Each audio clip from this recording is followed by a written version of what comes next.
Hey guys, welcome back to Bali. So today I want to talk about what I consider to be the key element in manifesting anything into a physical existence, and that is emotion, energy in motion.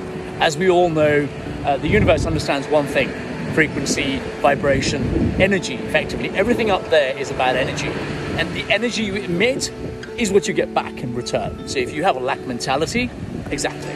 If you have an abundant mentality, you're going to attract abundance. Careful what you wish for.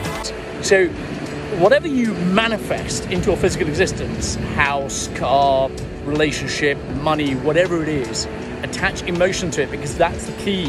You have to believe. I never realized how important it was until I did some research, and it's fascinating to find out there are things that have been hidden from us public in scriptures, in the Bible, and through other writings. Never want us to know.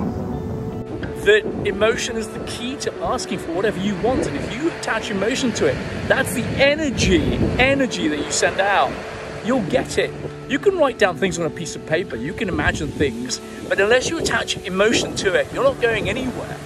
Yes, imagine buying your first house. Go through the sort of the thought process of applying for that mortgage, getting a yes from the bank, going to see the property, exchanging keys and contracts, etc., etc. Write down how it makes you feel. Imagine how it makes you feel. Are you excited? Are you elated? Are you ecstatic? Are you overjoyed? Are you just overwrought with happiness? Those were happy screams. That this is what you really want.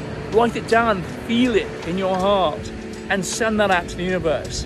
And that really works. That is the key to manifestation. Hey, just try it, okay?